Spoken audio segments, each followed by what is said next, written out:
Hallelujah. Yenyankopon yada wase enen so adom ne nti wo de acha yen. Adom ne nti wa ma yetimi keka ye ho.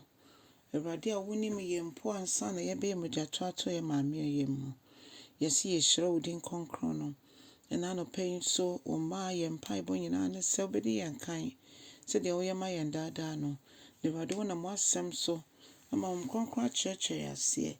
Ne yate wase ye ebra ye twen wo ma ye to so mienu. Asadam ka wodin. Ewo Jesus Christ dim ne abompaye. Amen. Odofo aneso me ma wakwa ba de bauti asesen dwumedi so. Ebefa ya kenkan samefi Ndwom ɔha ani donkron. Nchichemu eduesia enum kosi eduoson mienu. Psalm 119 verse 65 to 72. Adofo me nti Ewurade asem. Ewurade, wo ye niema bebre, niema pa bebre ama me. Se de wo share me bono. Midi wo nsem di, midi wa hyede edi na Ewurade ne senti kyerɛ me ene pa menye na ma me nimedie. Na afei nanka me de nka me nenam ekosi se mehyiaa wo a Ewurade wotia me esiesie me ema wo ho.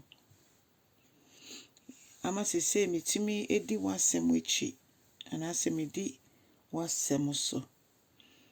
Ewurade woye na enema yenkoa na woye. Ene nti cheche me wakwan. Ewurade. Afei omo ho so. Ahantanfo etwa ntro eto me so. Na no crossem ne se woni se medi wahyede so. Medi wo mransam ni nyina so medi makoma nyina. Na ose omakoma enyi wundi ntino omo nhweda entwa anaso omo mbobra eye. Na medie menije wahyede so.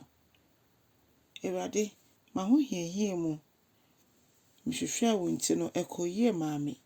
Ma ho hiehie mu mpono dane ma ne beye papa ede maame. Na Ewurade wo nam so etwe madwene gina wasem so.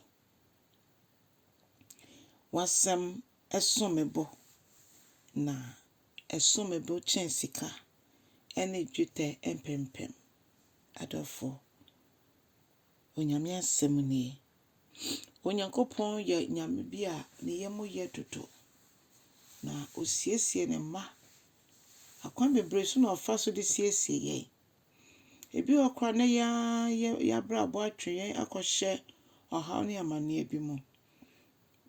Na ne mobro hunu aba betwe yen efisa ohaw no mu. Na wa kye yen se ne nida so ewo yen so. Ito da bi so se de anyimtoni ne eka no. Ye di no krom Ewurade. Nanso ne nam ahohiehie mu. Eyade etwa seba. Ahohiehie no mu no ye hu nyame ni onyam. Na wa kire nso se o ma ahohiehie anase nso hwef bi ebro ya ho oden so ema yen so. Ebi timi kwa ahohiehie mu de ko owo mu. Eno nhye se Onyankopon ama ne eche nso aba nipa ne so da bi. Efi se okra no eye Onyankopon dia. Eno na enwuda. Eno nti ebe wo se ebi no ye gidifo a omo ewu ewo gidie no ho nti esuafo no bebre ewu atofo wuo. Eno nche se onyame ni omo so. Neni wo omo so ne Ewurade. Neni wo yenso ne neni wo yenso titu se ye kra no enjura. Ewom se honam afem nso. Ohyira yandom ye ne ehia yen.